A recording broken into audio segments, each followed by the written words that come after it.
sou Elisa Pritz e hoje eu tô aqui para mais um capítulo do nosso Papo Delas, a Farmaconde cuidando da saúde de todo o universo feminino. E hoje o nosso tema é muito interessante e muito importante, que é o aleitamento materno. Nós temos um calendário da saúde, onde cada mês a gente trabalha uma cor para se conscientizar ou se lembrar de algum fato importante de cuidado. Em agosto, a gente comemora o Agosto Dourado, em homenagem à amamentação e lembrar, né, da importância do aleitamento materno e trazer conteúdos relacionados a isso. Antes de eu apresentar minhas ilustres convidadas, eu quero lembrá-los, caso tenham sugestões, comentários ou feedbacks, ou até sugestões de temas para o nosso podcast, por favor, enviar para o nosso e-mail podcast@farmaconde.com.br ou comentários em nossas redes sociais. Hoje eu tô aqui com a Rafaela, que é estudante de obstetrícia. Olá. Estou aqui com a enfermeira e consultora de amamentação, Roberta Faria. Olá. A consultora de amamentação, Carol. A Monique, que é mãe de gêmeos, né? E também tem uma filhinha mais velha. Quanto tempo tem seus gêmeos? Eles estão com 3 meses. 3 meses. E a Bruna, que também é mãe de um bebezinho de 2 meses, né? Helena, 2 Meninas, meses. sejam muito bem-vindas. Eu vou querer que vocês falem um pouquinho sobre a experiência de vocês com a amamentação. Quem já é mãe, às vezes, quer compartilhar como tem sido essa experiência. E as meninas que trabalham, né, como profissionais, como é para vocês. Rafa, conta pra gente um pouquinho, como obstetriz, qual é o seu papel ou como você se sente orientando as futuras mamães e depois, né, as mamães com relação à amamentação.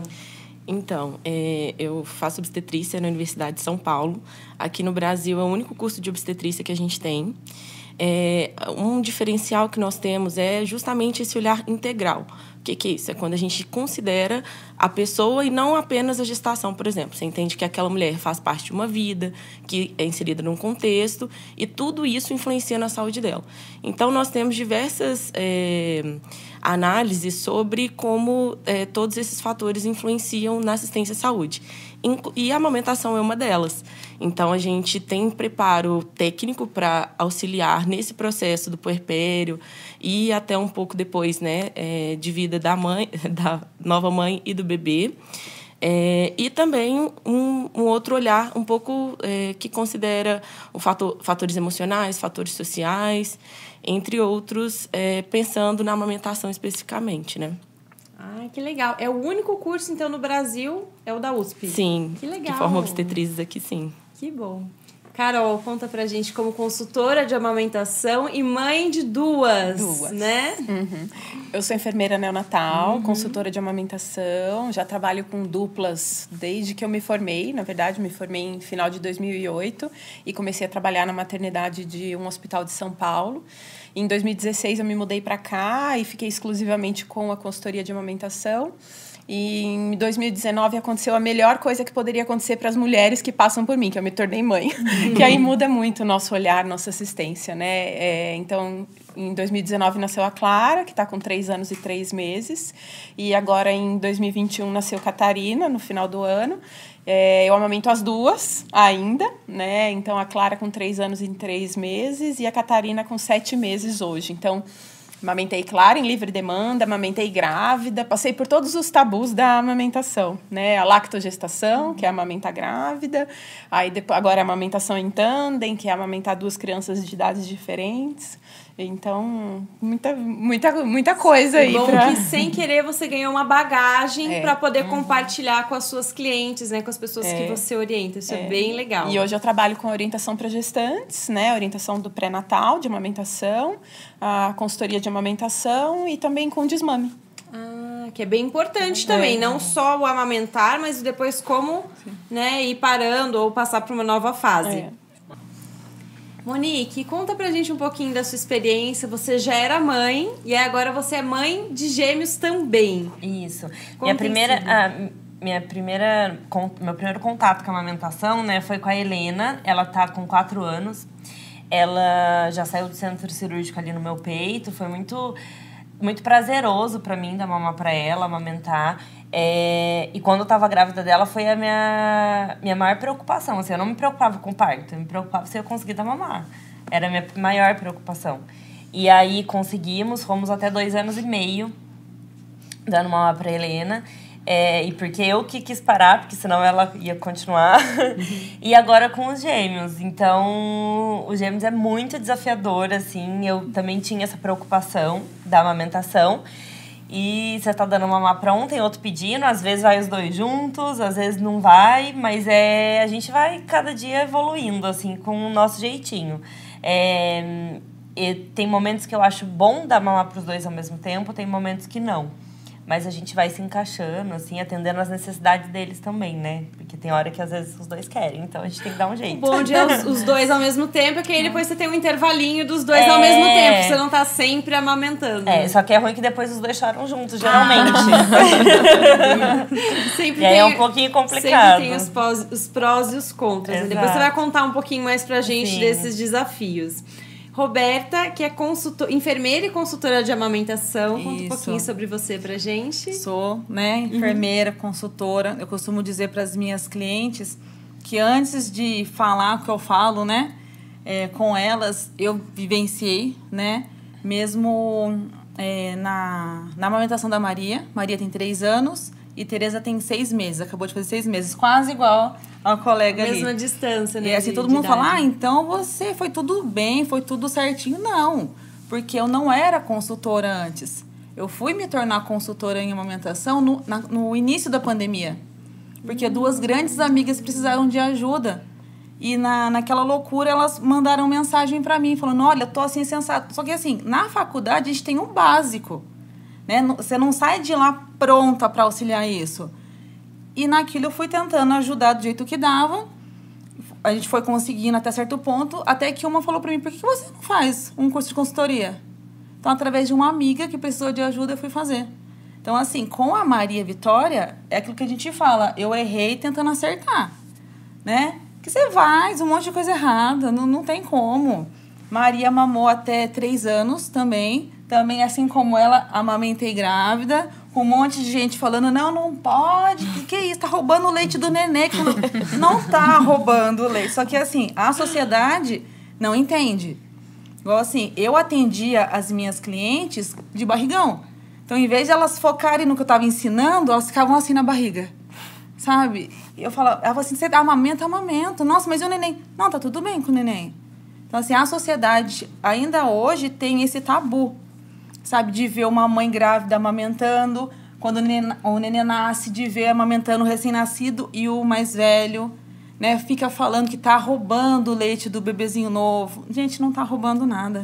Tem para todo mundo, né, não? A natureza é maravilhosa, Nossa. Né? Vocês acham que falta um pouco de informação de qualidade?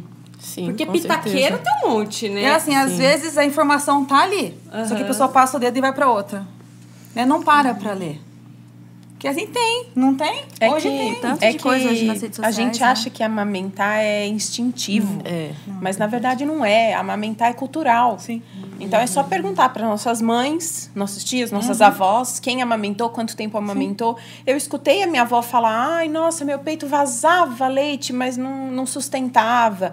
Então esse tipo de discurso é o que vem vindo, né? E até que isso mude, vai demorar um pouco. Então, como é cultural, se eu não tenho as outras mulheres em volta me apoiando, é lógico que eu vou ficar na dúvida. É lógico que eu vou ficar inseguro. O puerpério é um momento de N inseguranças. Então, mesmo que você esteja super preparada, você já vai ficar na dúvida. Se você não tá, se você não tem ainda em quem confiar, né? Aí a gente acaba colocando tudo a perder mesmo. Isso mesmo. Legal. E se ainda tem um monte de gente falando... Os palpites vêm para cuidar, mas a gente está num momento tão vulnerável, tão delicado, que né? a gente acaba fazendo escolhas pro bem, mas que nem sempre trazem uma consequência bacana para a manutenção da amamentação. Né? A mulher, ela fica no meio do fogo cruzado, né? Porque às vezes ela vai mandar uma mensagem para aquela prima que é a melhor amiga dela e fala, olha, eu tô assim, sensato. Ai, larga a mão. Não faz. Mete uma mamadeira. Ela fala assim, nossa, mas eu pensei que ela ia me escutar, que ela ia, né, me entender. Meu Deus, para quem... Não posso falar pro meu marido que ele falou que é para pra dar um bico. Não posso falar pra minha sogra que ela falou. Então, assim... A minha mãe falou que quando foi na vez dela, foi assim. A outra falou Aí que foi tem aquele assado. famoso, não, a sua avó não me amamentou, eu não te amamentei, a sua irmã não amamentou o E filho ninguém dela. morreu por causa disso. Você não vai... Elas já taxam assim, você não vai conseguir amamentar. E vira as costas, boa noite, vai embora, e aquela mulher fica na casa dela. E tá tudo muito engessado na sociedade patriarcal, né? Que a mulher não pode parir. A mulher não pode amamentar, o seu leite é fraco, você não vai conseguir, o seu mamilo não serve para o seu bebê. Então, a culpabilização, né? A mulher não vai conseguir porque ela não consegue. Né? E aí é uma mulher falando isso para outra, né? A avó falando para a mãe, a mãe falando para a filha. Confia, né? Em vez de se ajudar. Aproveitando esse tema que a gente puxou agora, Bruna, já vou pedir a sua apresentação, mas só pra gente pegar esse gancho. Então, eu posso amamentar estando grávida? Sim. Por que dizem que não? Vai roubar o leite do neném? Mas o neném nem tá mamando ainda, ele tá lá dentro. Ele tá sendo alimentado, né, por outras vias. Sim. Não tem problema. Não. Eu acho que tem uma questão cultural mesmo, assim, disso. Muito por falta desse conhecimento da fisiologia mesmo, de como funciona a gestação, de que não vai interferir. E eu acho que dessa coisa de, nossa, não sei, essa competição de que, como se um filho fosse competir pela atenção, pelo leite, pelos nutrientes, pelo corpo da mãe com o outro, sabe? Quando, na verdade, tem para os dois. Tem até uma questão que a gente fala quando amamentam duas crianças de idades diferentes, por exemplo. O leite, ele tem uma especificidade que, para cada um, vai ser de um jeito. Vai ser de acordo com... Para o recém-nascido, vai ser de acordo com as necessidades do recém-nascido. Para a criança, vai ser de acordo com as necessidades da criança. A natureza é muito sábia nisso, né? Então, eu acho que vem dessa coisa do senso comum, assim, sabe? De imaginar essas coisas. Tem mulher que espera, né? Quando tá grávida, eu passei por isso. Que você engravida, você tem que estar com o seio cheio de leite, né?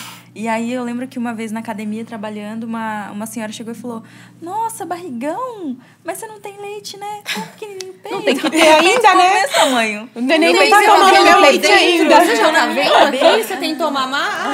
Obrigada. Na minha cabeça, eu falei: nossa, realmente, meu peito foi do mesmo tamanho que eu engravidei. Eu acho que eu não vou ter leite para dar mamar. Então, já espera, né, que na gravidez você já tenha muito leite. Assim. E ainda tem a questão de, assim, a gente está vivendo num momento de inovações tecnológicas, de tudo muito moderno. Então, tem-se muita ideia do que é natural não é bom e o que é industrializado é. Então, tipo, nosso leite de fórmula vai ser muito mais completo do que o meu, porque, nossa, é feito em laboratório, tem todos os nutrientes, como que o meu vai ser melhor do que isso? Quando, na verdade, não é, né? O leite não tem nada comparado com o leite materno.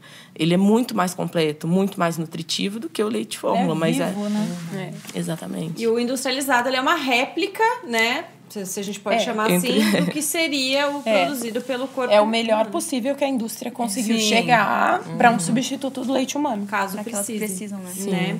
Bruna, conta um pouquinho pra gente. Você tem um bebê de 2 meses. Sim, a Helena tem 2 meses.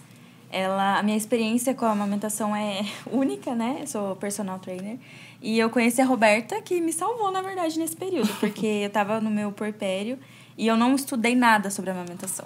Eu estudei sobre o parto. A maioria, né? Eu quero parto normal. Eu estudei tudo sobre o parto. E, por fim, acabei tendo uma cesárea.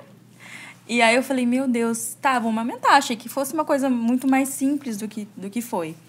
E aí, desde o hospital, já tive algumas dificuldades, algumas fissuras. E aí, as enfermeiras iam e apertavam. E doía mais ainda. Falei, meu Deus, isso é amamentar, né? Já tive aquele susto com a amamentação. Falei, não sei se é isso que eu quero. E aí, quando eu estava grávida, minha avó ainda falou assim, olha, quando tiver 20 dias, viu, Bruna? Amassa feijãozinho. Porque eu fiz isso com seus tios, fiz isso com sua mãe, arroz. Tá bom, vó, vou fazer. Então, assim, quando eu tive a experiência... Canjica, né? Já tem a história da canjica. É o que tem de ela, imagina. E aí eu falei assim, meu Deus, deve ser por isso que minha avó deu feijão pro neném dela de 2 meses, 20 dias, né? Porque... é muito difícil amamentar. E aí, isso que ela falou era pra dar pro seu bebê. Não era pra mim. Entendi que era pra você. A canjica... Isso, Entendi, pra já ir Mais fazer uma pavorosa, introdução alimentar com grãos, né? É super fácil de digerir. Ela só falou assim pra mim ficar bem segura pra amassar, entendeu? Tudo certo. Entendi. Fica bem uma casquinha. Sem a casquinha. E aí, eu fiquei assustadíssima com a experiência que eu estava tendo. E aí, as emoções, o puerpério, eu estava... Na maternidade, estava tudo bem. Tinha 1 milhão de enfermeiras me ajudando, meu marido estava ali. Quando eu fui para casa, E aí deu aquele choque, né? Eu falei, meu Deus, eu tenho um neném, minha primeira filha, minha vida mudou, tô tendo que dar mamar toda hora, ela não dorme. E aí foi um susto. E aí eu conheci a Roberta. Eu não tava conseguindo dar mamar pra ela, porque na maternidade, o pediatra da maternidade sugeriu que eu desse fórmula pra ela. Um pouquinho, pra dar uma sustância, ele falou, sabe? E aí eu fiz isso. Ela tinha 5 dias e ela quase desmamou, ela não queria meu peito mais. Com 1 dia de mamazinho na mamadeira. E aí eu falei, o que tá acontecendo? Ela gritava, eu falei, Roberta, por favor, me ajuda. E aí nisso eu conheci a Roberta e falo até hoje, assim, que se não tivesse conhecido ela, que é consultora de amamentação, talvez eu não estivesse amamentando ainda. E realmente, assim, esse suporte fez toda a diferença. Uma pessoa qualificada que vai te dar um suporte real, né? E você se segura. Se segura. Não que, assim, as avós, as mães que já passaram por isso não tenham. É todo um carinho, né? Que a pessoa tenta expressar ali. Mas a parte técnica, acho que é insubstituível. Sabe o que acontece muito? Eu falo para todas elas. É difícil para uma avó que não conseguiu enxergar na filha ou na neta que ela está conseguindo. Sim. Entendeu? Tem essa barreira. Tipo, a minha mãe, ela não conseguiu me amamentar. Minha mãe teve muito leite, o peito encheu, mas ela não conseguia, eu não conseguia mamar nela. Então, assim, quando eu fui amamentar a minha filha, ficava meio assim, sabe? Nossa, mas será que é fome? Ah, mas... Sabe, quando eu vou saindo leite mesmo. Quando eu vou na casa, assim, que às vezes tem a sogra, a mãe, a prima, a tia, aquela rede de apoio, né? Quando eu chego, elas vêm em cima pra falar assim, nossa, mas vai conseguir? Mas tá saindo alguma coisa? Sabe por quê? Tem essa parte. A avó não conseguiu, aí falou, a filha não conseguiu, a neta tá conseguindo? Não, mas como assim tá conseguindo? Ninguém conseguiu nessa família. A sua mãe não conseguiu, tem muito isso. Os palpites nunca são pro mal, né? Não. Mas eles vêm Querem ajudar. recheados de experiências pessoais. E aí, nessa hora, a gente precisa de alguém que venha sem conflito de interesses, né? Vamos dizer assim, isento das experiências pessoais para poder dar um guia ali, Apaziguar, né? E eu acho que vai muito do nosso instinto também, de mãe, assim. Eu tinha muita preocupação em amamentar, é o contrário de você falou que não estudou sobre amamentação. Eu super me absorvi de informação de amamentação, porque eu queria muito amamentar, assim. E na hora que você tá... Vai do seu instinto. Por exemplo, o seu instinto foi procurar uma ajuda profissional.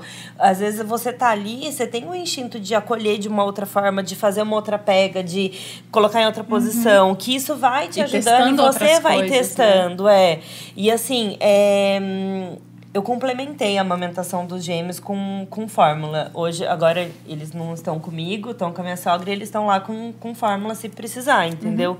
Então, assim, eu acho que, como eu dou mamar para 2, a fórmula, para mim, eu aceitei a sugestão das enfermeiras, do pediatra no hospital, de dar a fórmula. No começo eu dava com aquela sondinha. Aquela relactação, né? Que chama. Com sondinha, tudo, eles pegaram super bem e tal. E depois, e aí eu fiquei com a sonda em casa um tempo para ir pra mamadeira. Hoje eles pegam a mamadeira tranquila e pegam o meu peito da mesma forma. Eu acho que eu percebo que eles não precisam da fórmula, assim. Eles ficam bem no meu peito, porque tem dia que eu esqueço de dar na correria e beleza, eles tão ótimos, tão sabe? Satisfeitos, tão Mas eu acho bem. só que assim, como eu tô dando mamar para 2, a fórmula é um intervalo para mim.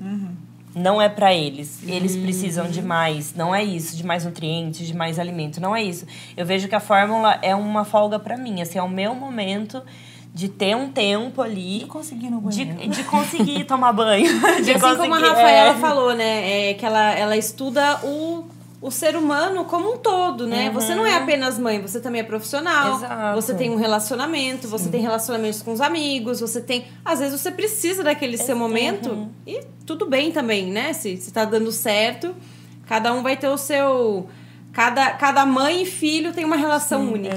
Eu acho que a melhor Não parte tem do que certo ela e falou errado. é o eu aceitei a sugestão. Então, é assim, ela tomou a decisão do caminho dela. E Eu acho que essa é a cabe. melhor parte. E é Né? A importante. gente, quando acompanha mulheres, nosso objetivo não é que todas amamentem 2, 3 anos. Não. O nosso objetivo é que elas alcancem o objetivo delas. Né? Então, eu acho que isso E é o que muito faz a difícil, diferença. porque hoje nas redes sociais, eu falo redes sociais porque a gente fica muito tempo no Instagram, né, em várias redes. E a gente vê, hoje mesmo eu vi 2 textos de mulheres que estavam assim, deixei totalmente meu trabalho para ficar em casa com os meus filhos. E eu já estava sentindo aquela culpa de, meu Deus, vou ter que voltar daqui a 2 meses. E aí quando eu li aquilo, eu falei, nossa, será que é para mim? eu acho que eu tenho que deixar também, sabe? Na hora eu falei, 2 mulheres diferentes falando isso. E aí eu falei, caramba, mas eu gosto muito do que eu faço, não dá pra ficar só no online, porque eu gosto de estar, né, com outras pessoas também. E aí, na hora que eu olhei, eu falei, realmente é isso. E eu acho que as redes sociais influenciam muito nas nossas vidas, né? Com certeza. Porque eu lia, assim, eu não conseguia ter esse instinto de amamentação, porque como eu não estudei, eu achei que ia ser fácil. Falei, Que era só colocar o só neném que vai nascer mamar. e colocar, né? E eu não estudei, então eu via vários textos, assim, na internet. Segui várias mulheres, né? E cada uma dizia uma coisa.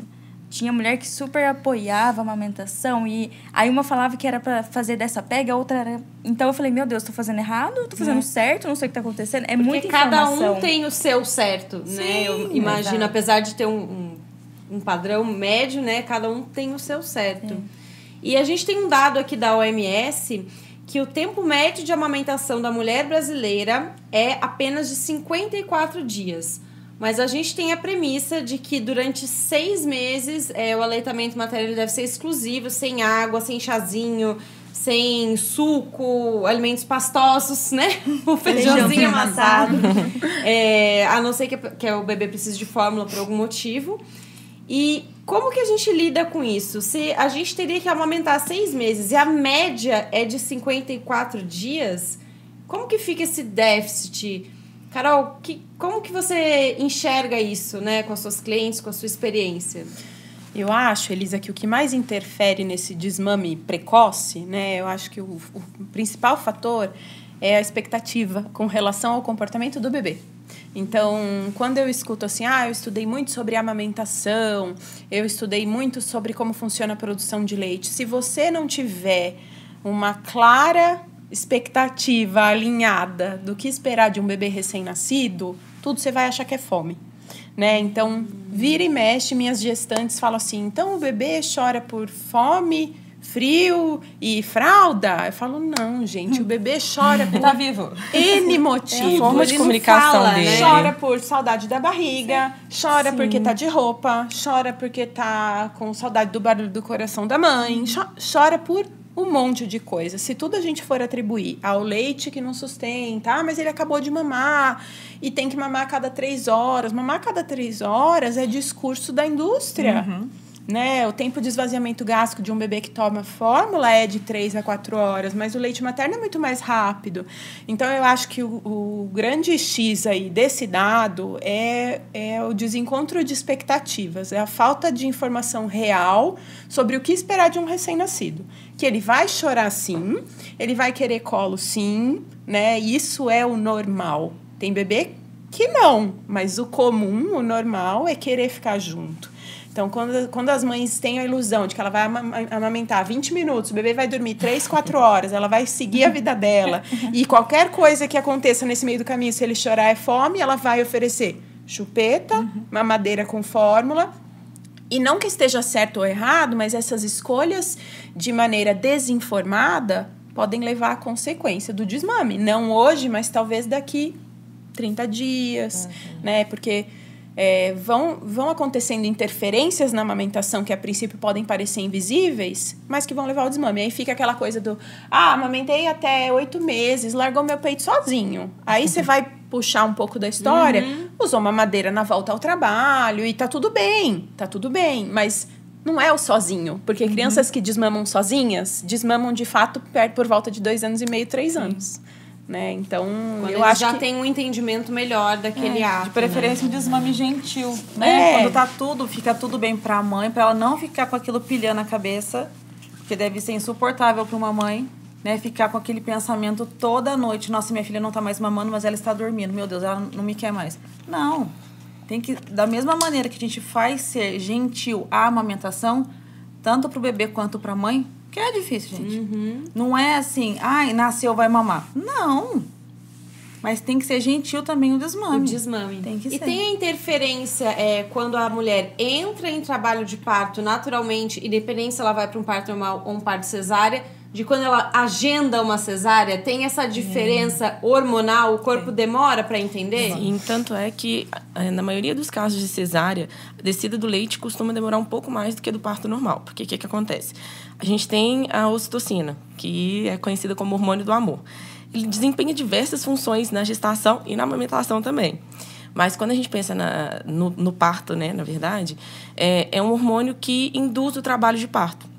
Então, ele está ali induzindo o trabalho de parto, e aí, se a mulher evolui para um parto normal, a ocitocina vai até o final, e aí o bebê nasce, e aí a ocitocina já começa o trabalho dela na amamentação, que quando a gente pensa na descida do leite.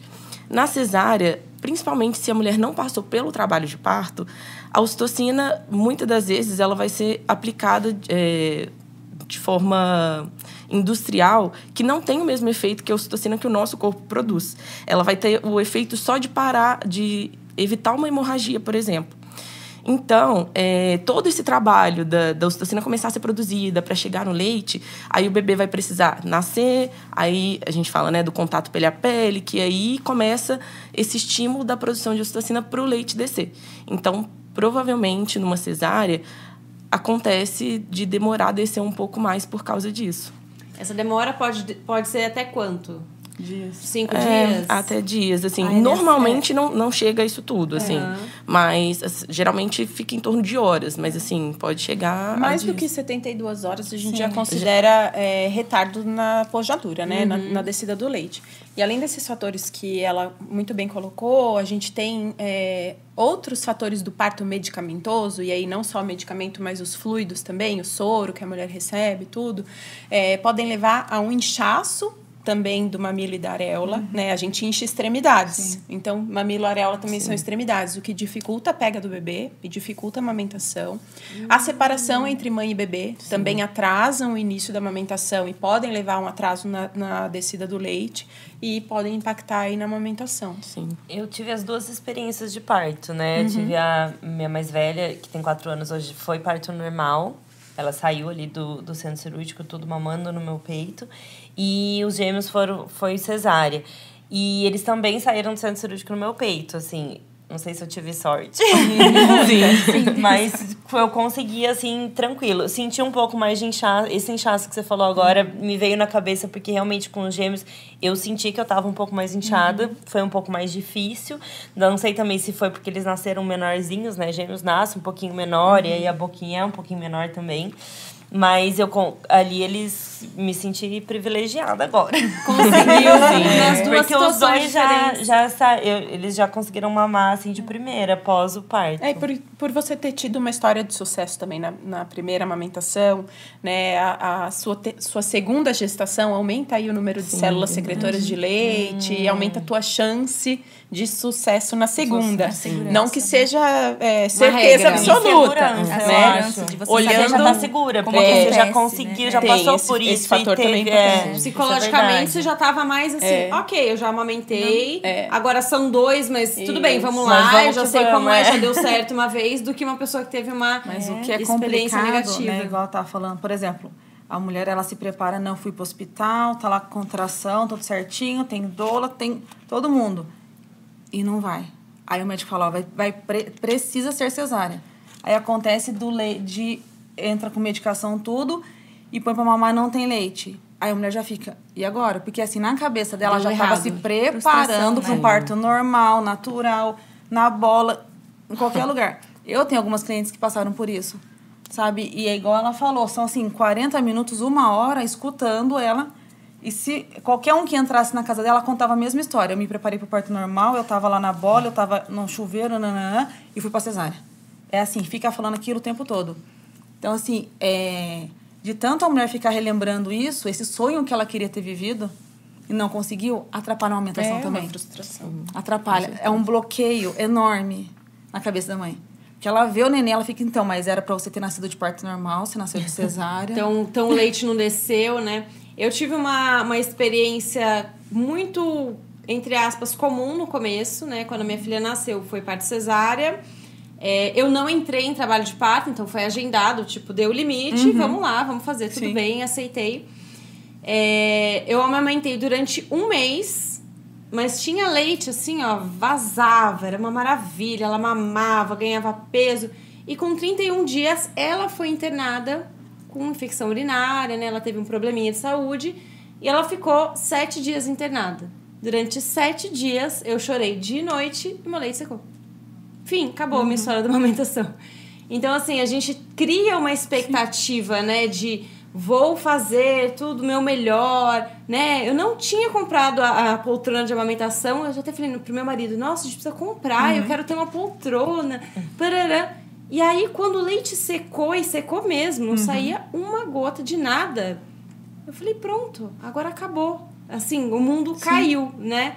E aí, a gente começa a fazer um trabalho, até com a minha rede de apoio. Olha, já que o seu leite secou, você consegue voltar a trabalhar antes, a gente consegue te ajudar, você vai ter um pouco mais de tempo, já entrou na forma.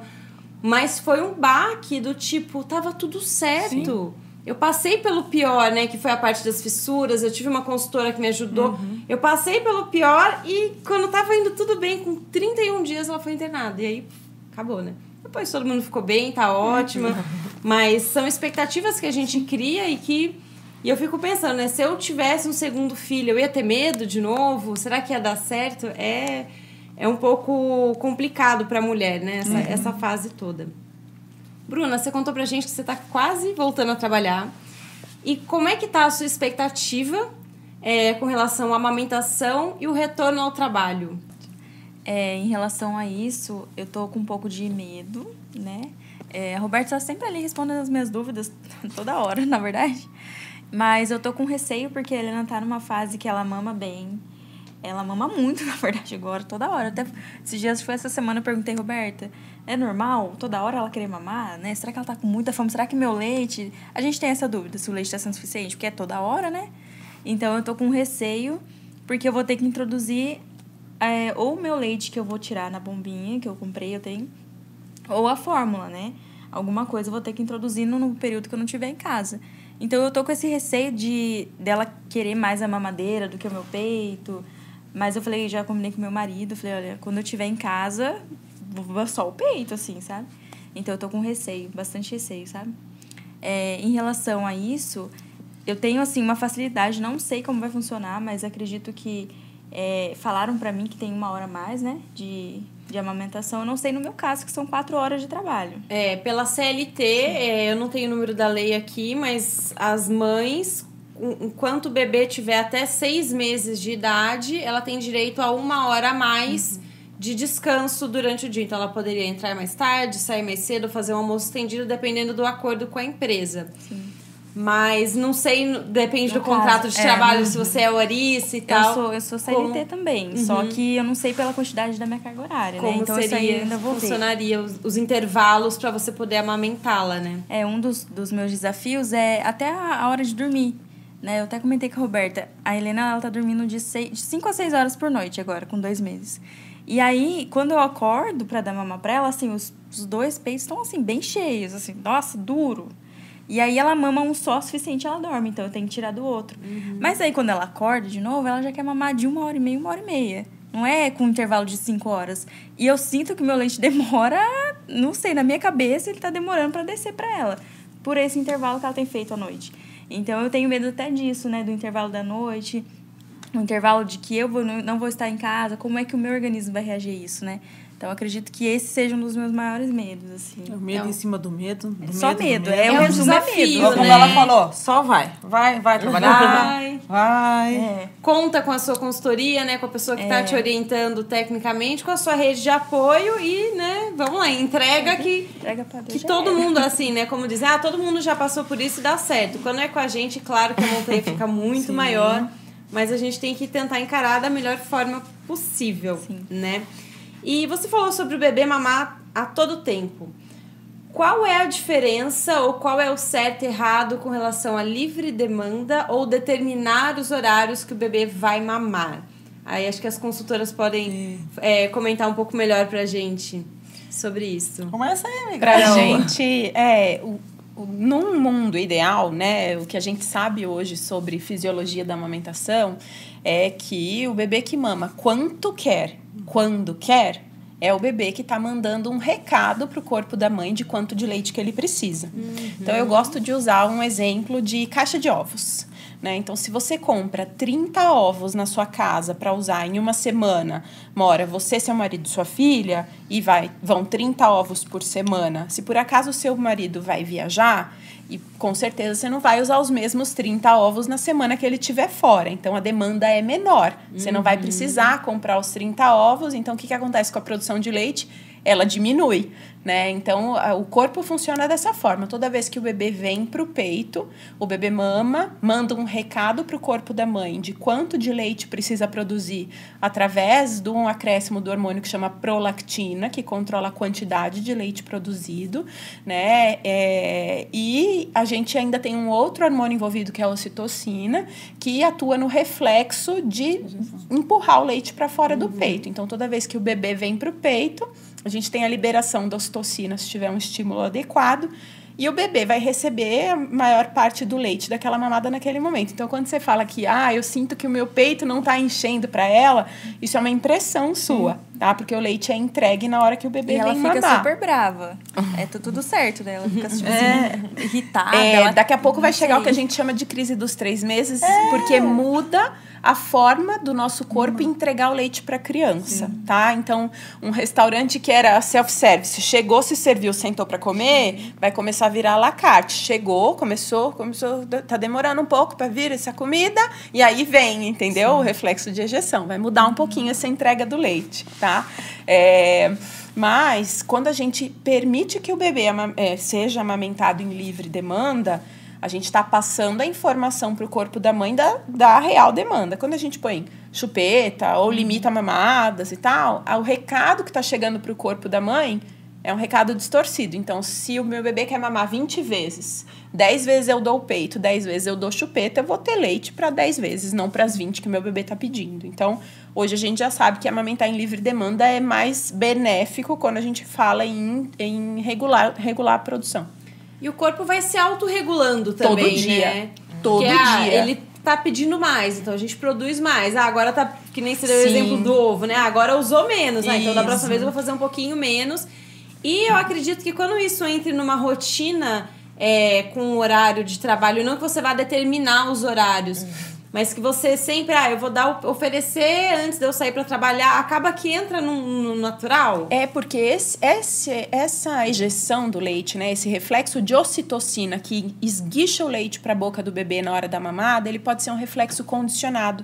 Então, o nosso corpo ele fica acostumado com aquela frequência de mamadas, né? Então, por isso que no momento você está sentindo o desconforto do intervalo da madrugada. Daqui a pouco tua produção se regula. Se ela voltar a despertar, tua produção se regula de novo.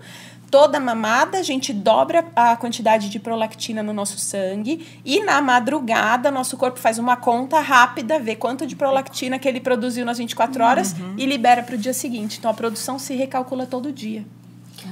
Com 2, né?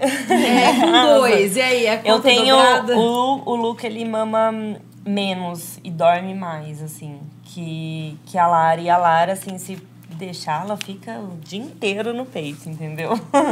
Eu até, quando eu tiro ela do peito pra pegar o Luca, às vezes, assim, enrola ela quer ficar no peito o tempo todo. E, assim, eu percebo de noite, a Lara fica muito mais no meu peito. Ela fica na cama comigo, praticamente, assim. Ela tem que ficar com o peito no rosto dela, assim, pra ela dormir. Senão, ela não dorme. Eu tenho uma dessa em casa. As meninas estão mais mamonas, né? E o Luca, assim, 11 horas da noite, a última mamada dele, ele só vai acordar às 5h30, 6 horas da manhã. Pleno. Ele vai, E, assim, o peito que a Lara tá de noite vai esvaziando, assim. O do Luca, quando acorda de manhã, tá ali, sabe? Pedindo ele, assim. E é muito diferente, assim. Você falou da crise dos 3 meses. Eles fizeram 3 meses ontem. Tá sentindo? Eu tô sentindo com o Luca. O Luca dorme mais e mama, né, Aí, na hora que ele vai pro peito, ele mama bastante, assim, e vai no intervalo maior de sono depois, de soneca depois. E eu percebo que quando ele vem pro peito, ele demora ali um pouco pra pegar, ele fica meio resistente. Pega, solta, puxa mamilo. Aí eu faço uns jatos de leite nele, assim, eu vou tentando. Aqui, já tá aqui, pode vir. Tipo, tenha paciência. E aí ele vai pegando. Aí ele pega e mama bastante. Eles vêm com fome, eles vêm bravo, bate o Não, nariz, e como ele bate a dorme cabeça, mais, ele tem Na hora que ele chega pra mamar, tá atrasado. Com Se fome. ele acordar na hora que a Lara tá no meu peito, às vezes eu tenho que falar, filha, espera um pouquinho que seu irmão tá chegando com tudo aí. Porque ele vem, eu sei que ele vem com muita fome, porque o sono dele, a soneca dele é mais pesada. Então, assim, vocês até comentaram, né? De às vezes o mais novo, o mais velho, o corpo sabe produzir. Eu acho que isso existe com gêmeos também, né? Existe, a O que natureza cada não um sabe. precisa ali. Existe. E a Lara fica muito no meu peito, assim, e ele vem nos momentos certos ali, mas mama bastante. Nossa mama tem receptores que detectam através da saliva do bebê o que o bebê está precisando. Então, o bebê resfriado, a gente produz leite com anticorpos. Depois de vacina, se quem for começar a ordenhar, você vai começar a ordenhar, você vai ver, o leite vai mudando de cor. A cor, né? De um dia Já para o me outro. mandaram foto Eu do abro, leite tá verde. eu abro o meu freezer e eu tenho leite de toda a paleta ali. Porque muda de acordo com o que a gente come, né? De acordo com a criança também. E, lógico, de acordo também com alguns componentes do leite, né? Ou mais proteína, ou um pouco mais de gordura. Mas a criança que está resfriado, a criança que tomou vacina, né? O nosso leite, ele se ajusta, ele se ajeita para entregar o que a criança... perfeito, né? É perfeito. A máquina humana. a gente fala que o leite é espécie específico. É um leite de humano para bebê humano. E a alimentação, né? Como você citou agora, Carol, ela é assim, acho que é o combustível para nós, mães, conseguirmos produzir o leite. Quanto ela influencia ou como a gente deve se cuidar para que tenha um leite de qualidade? Eu tenho leite fraco e leite forte? O que vocês Não, o leite dizem? vai ser sempre priorizado, Elisa. Sempre o corpo da mãe vai priorizar a produção de leite. A gente vê as mulheres desnutridas na África amamentando suas crianças, né? Então, o leite vai ser sempre priorizado. Essa mulher, a gente sugere que ela coma comida de verdade, né? O leite vai ser produzido Arroz, através... comida de verdade. O leite vai ser produzido através das proteínas que estão no sangue da mãe, né? E as suas escolhas, né? Se você escolher gorduras melhores para comer, claro, o seu leite vai ser um leite mais saudável, não mais gorduroso, porque às vezes as mulheres, meu bebê tem que ganhar peso, então eu vou comer mais gordura. Não, mas em qualidade... Quem vai ganhar peso é você, não o bebê. Mas em qualidade, sim, Tá. é importante. E eu acho que é bacana a gente falar também, né, que não tem nenhum estudo que comprove que há alguma restrição alimentar E necessária. elas sempre perguntam, né? Sempre. Qual que é a lista? Eu posso que eu comer posso feijão, comer? chocolate? Pode É comer cólica. tudo, Ah, é exceto cólica, em né? casos de alergia Ai, que alimentar. delícia ouvir isso. Obrigada. Você pode comer tudo. E aí a regra é, comeu, observa seu bebê.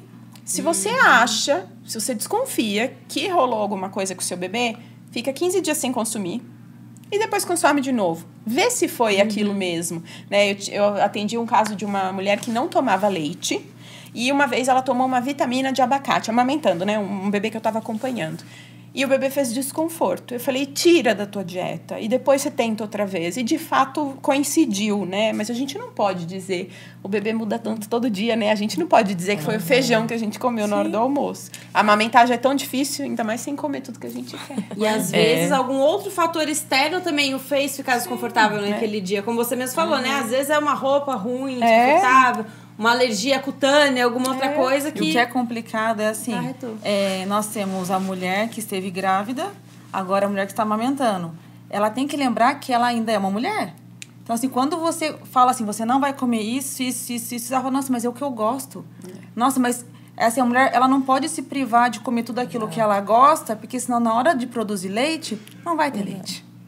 Ela vai entrar num desconforto para amamentar aquele neném e vai ficar ali 40 minutos, 1 hora com o nenê e nada vai acontecer. Ela vai estar estressada, o neném vai estar estressado, vai tornar todo aquele momento que era para ser prazeroso da amamentação um estresse. Então, assim, tem que tomar cuidado, igual ela mesmo falou. Igual a questão do café. Pode café? Quanto de café você vai tomar? Você vai tomar uma garrafa ou você vai tomar um pouquinho? Eu tenho uma cliente que ela ficou a gestação toda sem tomar café. Ela sofria de enxaqueca. Nossa. Aí eu falei pra ela, no dia da consultoria, eu falei pra ela assim, ela tava toda transtornada. Eu falei assim, o que tá acontecendo? Ela falou, nossa, eu queria tomar café. Eu falei, você não toma desde quando? Ela falou, desde os 4 meses de gestação. O médico tirou. Eu falei, mas quanto de café você toma? Eu falei, você toma o dia todo? Ela falou, não. Eu acordo, tomo 2 dedinhos e não tomo mais, que eu só consigo tomar de manhã. Eu falei pro marido dela, vai lá passar café pra ela. Por favor, vamos tomar um café? Só dela sentir o cheiro do café passando, ela já foi mudando e o peito começou a vazar. Só dela sentir o cheiro. Pelo bem-estar que aquilo A gente trazia precisa, pra não dá ela, pra ficar né? tirando tudo. Lógico, aquilo que não dá pra ela consumir, não dá. Mas igual ela falou, não tem como saber o que vai dar cólica, o que não vai. A mulher, ela vai comer e vai observar. Só que é aquela, né? Não é de um dia pro outro, né? Às vezes tem que esperar um pouquinho mais, um cocô, uma noite de sono, alguma coisa. Mas assim, você vai comer, come, sente. Ah, você vai ter que ir no pediatra, né? Ele passou mal, doutor, tal dia eu comi tal coisa. Será que pode ser isso? Pode ser, como não pode não ser. Não tem nada que comprovadamente cause cólica em todas as E mulheres. assim, Não tem nada que comprovadamente aumente a produção em todas as mulheres. Não tem. E assim, uma coisa que eu falo, né? Porque às vezes os pitaqueiros, né? Sim. Vem falando, nossa, mas você não podia estar comendo isso. Você não podia estar isso. chocolate. Eu falei, gente, o intestino do bebê tá aprendendo a funcionar. Ele vai ter cólica de qualquer jeito. Exatamente, isso é importante. Eu comendo, sabe? Tendo a melhor das dietas ou a pior das dietas. Ele vai ter cólica. Então, assim, não tem o que eu possa fazer. Se tivesse algum alimento que eu falo assim, come isso que seu bebê não vai ter cólica. A gente Nossa, eu com comia certeza na faria. hora. Com certeza, na mesma hora, né? Lógico. Entendeu? O que eu menos quero é causar desconforto pros 2 nenéns que eu tenho em casa, entendeu? Então, assim, eles vão ter, não adianta. Então, assim, às vezes é tão prazeroso pra gente comer aquilo que a gente tá com vontade, Claro, né? precisa. Sim. Eu E na é um momento de alegria pra mãe, sim, porque a exato. gente também tem Já que se lembrar, priva né? tanto de tantas coisas, né? E a gente volta para aquele ponto, né? Se a gente tivesse informação sobre o que esperar de um recém-nascido, Exato.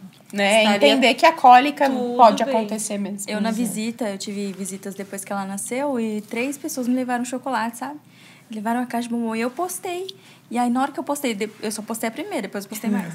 Aí eu postei e já vieram várias pessoas. Não pode comer esse chocolate, viu? Nem vai dar cólica. Eu falei, nossa. E não comi, o primeiro eu não comi. Com medo, né? Olha. Ia dar cólica, porque o outro falou. Aí Ia dar cólica, meu com marido certeza. comeu. Aí quando a Roberta foi em casa, ela falou, você gosta de chocolate? Gosta de sucrilhos? Gosta disso aqui? Pode comer. Aí eu falei, nossa, é hoje mesmo, vou fazer brigadeiro. Vou fazer um brigadeiro, ótimo. E um assunto que é bem interessante, né? A gente falou que em alguns casos, quando a mãe não consegue amamentar, ela vai pra fórmula, que acho que é um caminho mais comum. Mas existe a opção da doação do leite materno. Que eu acho que é uma coisa muito bonita que algumas mães, né, conseguem fazer, quem tem, acho que, o excesso da produção por algum motivo. E como que isso funciona na prática?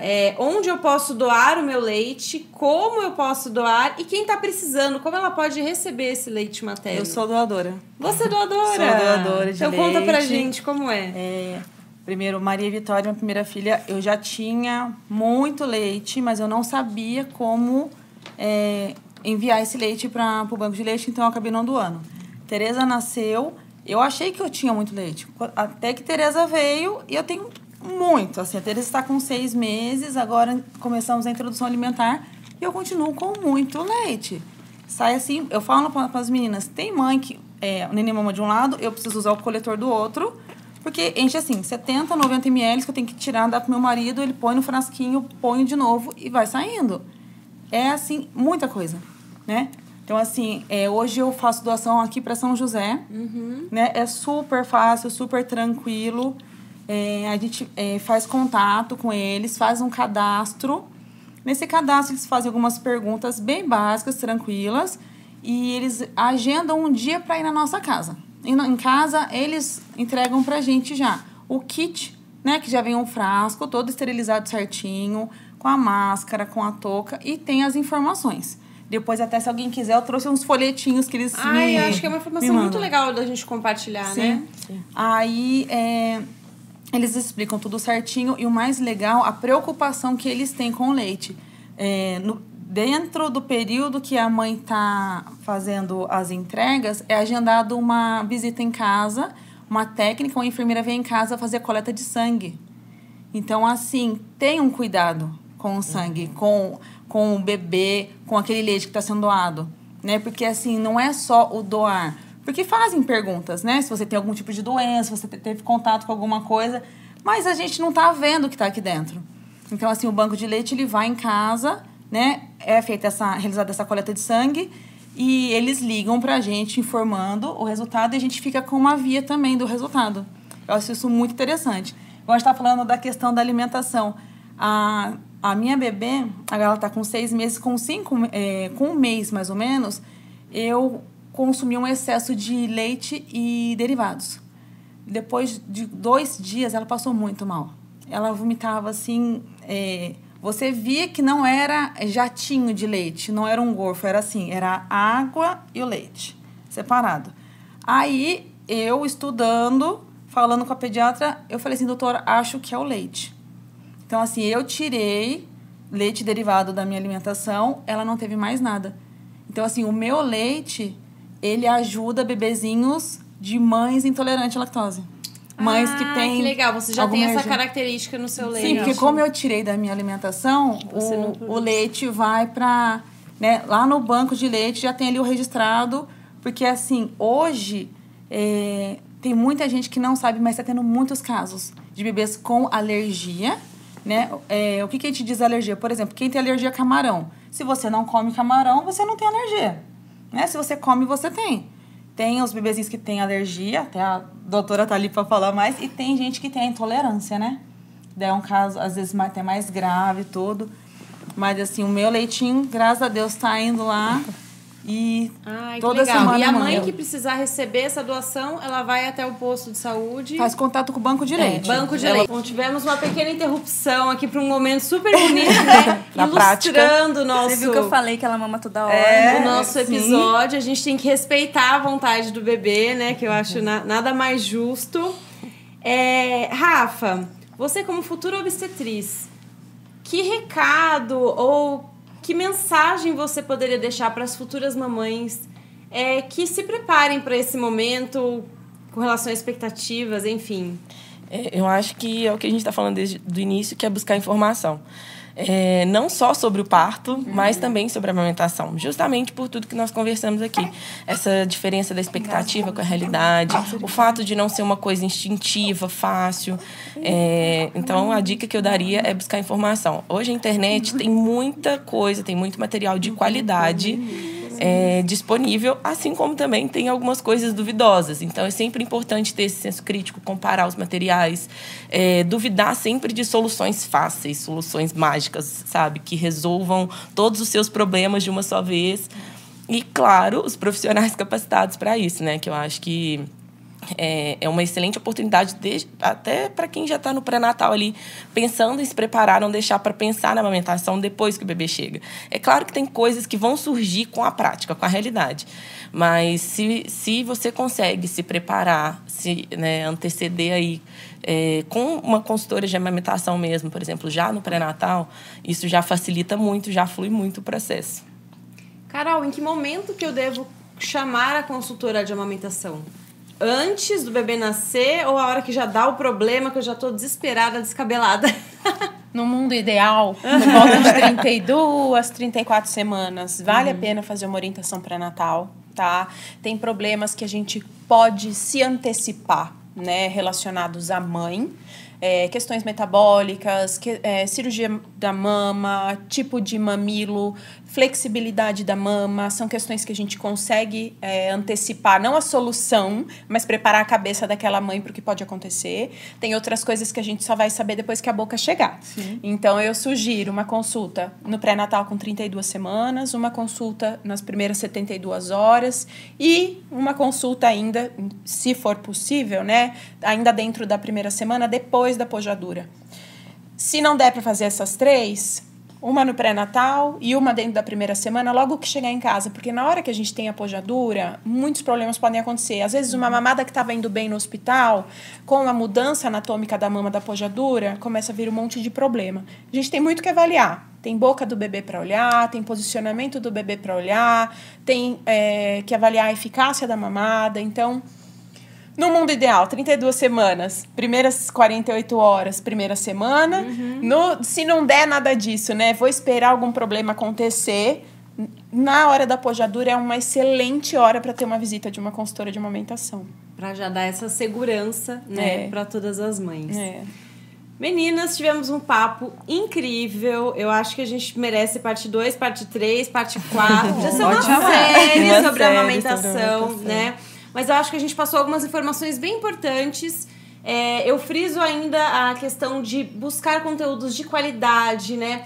Profissionais qualificadas, com experiência, para que não gere essa frustração ou essa ansiedade que as redes sociais nos causam, né? Porque o famoso falou que foi assim, a fulana disse que era tranquilo e comigo não tá sendo. Aí isso acaba gerando um pouco de desconforto e nem tudo é um mar de rosas, mas também não é tão ruim assim. Dá pra gente ir levando a vida, né, numa boa. Agradeço muito a presença de cada um de vocês. A nossa baby Helena, que tá aí linda. A Monique já tá nervosa, já querendo buscar os filhos. Já tô sentindo. Até a minha, que é grande, já tô querendo pegar também, porque já é o instinto, né, da mãe querer uma cria. Então, nós encerramos nosso papo de hoje sobre o aleitamento materno. Vocês tendo dúvidas, sugestões sobre pautas, envie pra gente podcast@farmaconde.com.br e vejo vocês no próximo episódio.